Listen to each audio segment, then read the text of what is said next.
dosen penguji Bapak Marjono, MPD, dan Ibu Meliati, SPD. Baiklah,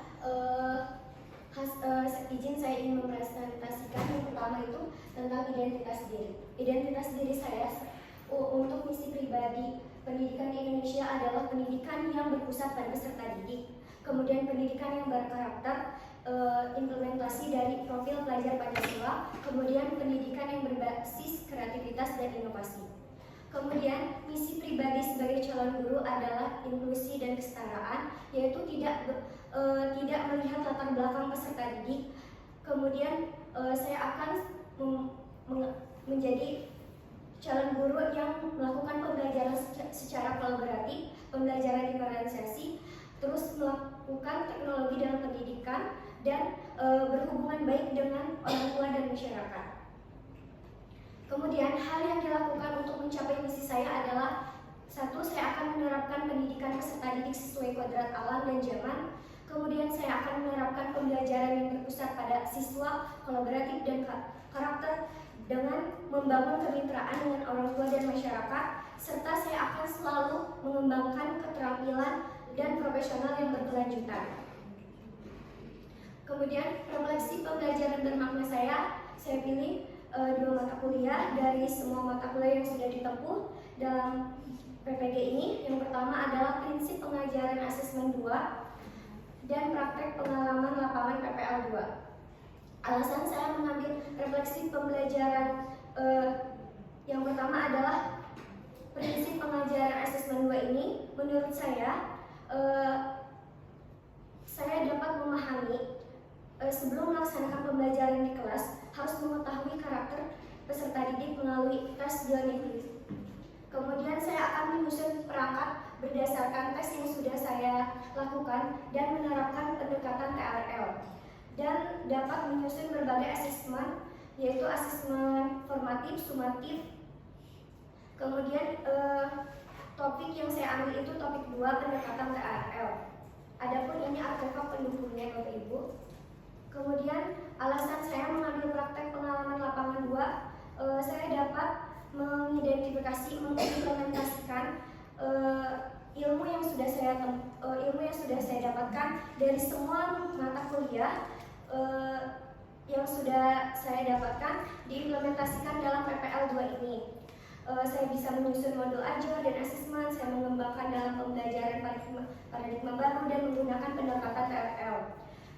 Topik 4, praktek pembelajaran mandiri. Kemudian desain inovasi yang saya ambil adalah penerapan media pembelajaran Klaviper pada mata pelajaran matematika kelas 2 dengan pendekatan TRL untuk menciptakan pembelajaran yang aktif. Tujuan saya mengambil desain inovasi adalah media Klaviper. Media Klaviper adalah papan pintar perkalian, alat berupa papan yang terbuat dari styrofoam yang digunakan untuk menyampaikan materi perkalian agar dapat merangsang pemahaman dan minat siswa dalam pembelajaran.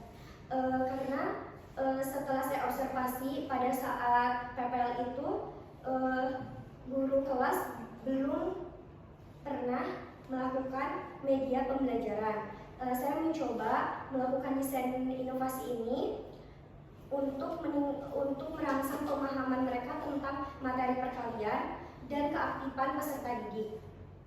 Kemudian menggunakan pendekatan TRL ini, yaitu dengan level tingkat capaian yang rendah, sedang, dan tinggi. Kelebihan ini menjadikan peserta didik berpusat pada peserta didik sehingga meningkatkan kognisi peserta didik. Kemudian rencana tindak lanjut dari desain pembelajaran ini, saya melakukan latihan mandiri kepada peserta didik, pengayaan atau penguatan, memberikan siswa kesempatan untuk melakukan secara mandiri setelah berkelompok, dan memberikan kesempatan untuk melakukan evaluasi formatif.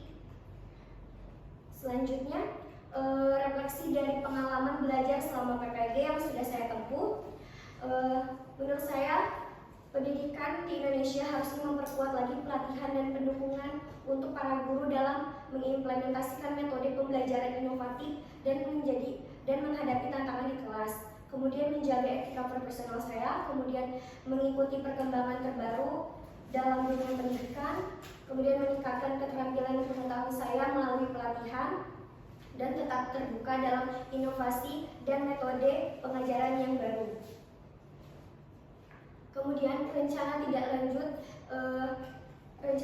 lanjut yang saya akan memulai untuk menjadi guru profesional ada 4. Yang pertama, saya akan mempersiapkan rencana pengajaran yang efektif, memahami betul lagi kurikulum merdeka, kemudian buat rencana pengajaran, gunakan dengan berbagai metode pengajaran, kemudian membangun hubungan yang baik dengan peserta didik, kenali peserta didik, ciptakan lingkungan yang kelas yang positif, dan tetapkan aturan kesepakatan kelas. Kemudian saya akan mengembangkan diri dengan ikut melakukan pelatihan, refleksi diri, dan berperan aktif dalam kegiatan ekstrakurikuler di sekolah.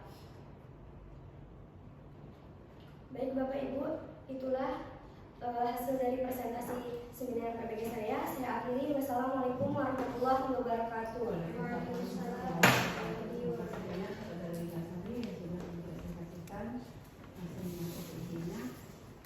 Tahapan selanjutnya yaitu tahapan pembahasan, ya, terkait dengan pertanyaan, saran langsung dijawab ya oleh Dewan Tinggi. Sebelumnya sudah siap semua? Ya, pena sudah ada. Oke, baik, kita dapat Mariano terlebih dahulu. Kita silakan. Baik, terima kasih Bu Eka.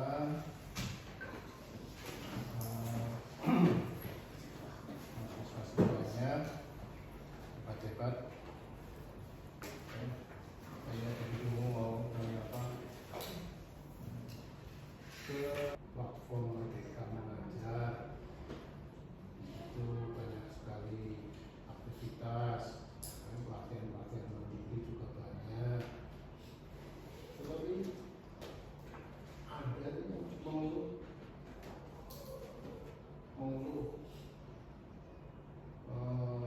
guru lebih banyak ngurusi PMM daripada mengajar. Iya Pak. Benar, banyak Pak. Malah ada video-video lucu kepala sekolah marah-marah ya kan. Tidak masuk. Ayo masuk. Itu kalau pandangan Anda gimana ini untuk mencapai penyetaraan? Baik Bapak, pandangan saya sebenarnya tergantung itu tadi. Kita kembali ke Merdeka Mengajar itu adalah mulai dari diri. Tergantung niat awal kita sebenarnya Bapak. Sempat tidak sempat itu tergantung individu masing-masing. Kalau memang niatnya untuk memajukan atau mengupgrade diri, pasti ada waktu, kesempatan untuk kita belajar. Dan itu juga PMN itu kebetulan saya membuka juga, itu juga tidak maksudnya tidak jadi jadwalkan. Jadi 24 jam itu bisa kita buka. Entah itu pulang dari sekolah, entah itu sudah sholat subuh, itu sebenarnya kalau memang itulah tadi, mulai dari diri kita, kalau memang ada niat kita untuk menyelesaikan itu bakalan terselesaikan. Tapi kalau memang dari pribadinya masing-masing tidak mau untuk memajukan, mengupgrade diri, ya tidak terselesaikan walaupun banyak waktu luang. Seperti itu Pak. Ya. Belum lagi apabila dikaitkan dengan kewajiban seorang pegawai. Guru itu kan pegawai, apakah dia ASN atau P3K, dia kan pegawai.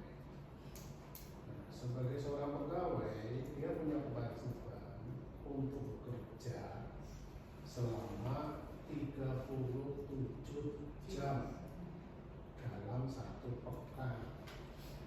Maka campuran ya, 37,5 berapa itu? Pastinya maka diatur 37 jam. Jam itu artinya jam 60 menit. Sementara kewajiban mengajar itu 24 JP, jam pelajaran.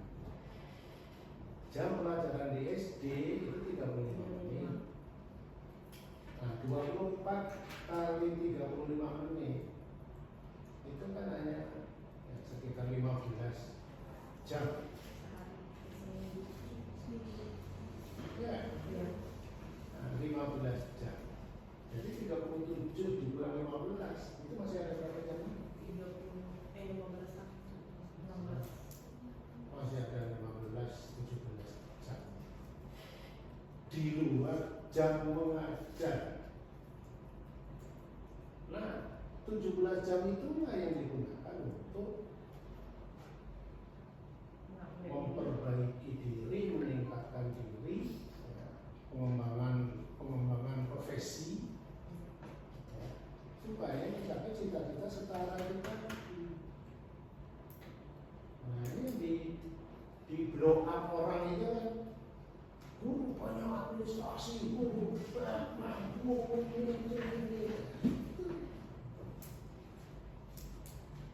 Nah, sekarang kalau Anda berada di tengah-tengah masyarakat ibu-ibu yang kebetulan mudah-mudahan tidak pernah ada ya, yang kebetulan gurunya nyinyir semua itu kementerian, Sherly, Yunia, ini apa yang akan Anda lakukan? Sementara Anda punya visi setara. Untuk mencapai setara itu bisa dikerjakan melalui PMF, bisa dikerjakan melalui pelatihan mandiri, bisa dikerjakan melalui ini.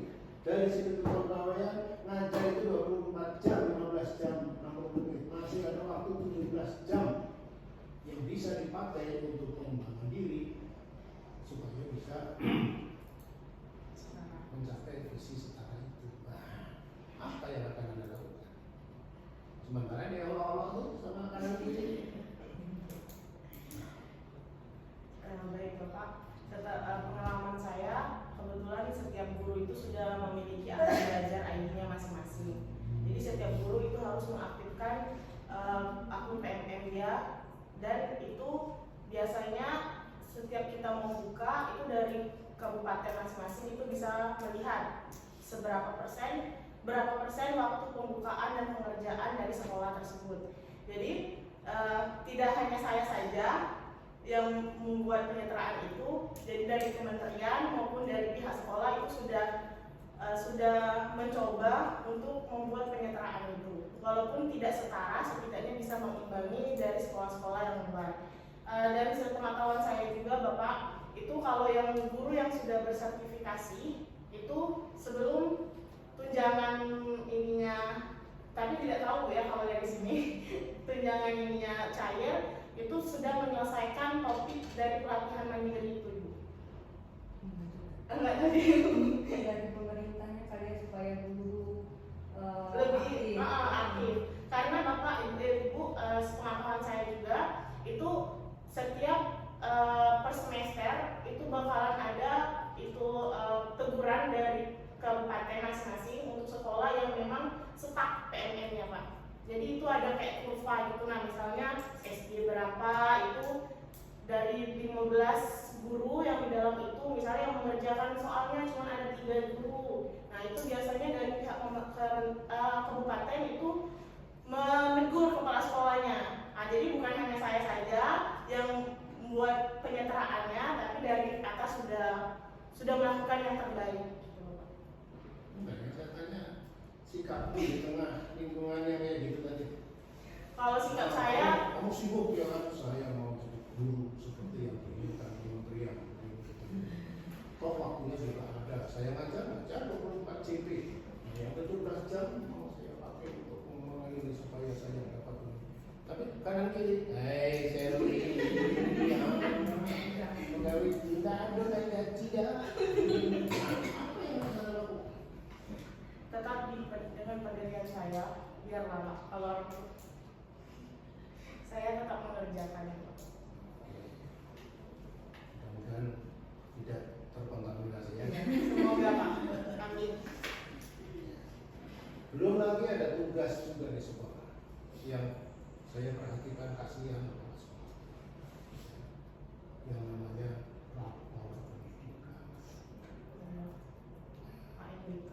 Di rapor pendidikan itu akan terlihat di sana untuk aspek ini baru sekian persen, aspek ini baru sekian persen, atau ini sekian persen. Memang dilihat predikat itu hanya dibagi tiga, kurang, sedang, sama baik. Nah, yang sedang itu dari skor 40 itu sudah sedang. Ya.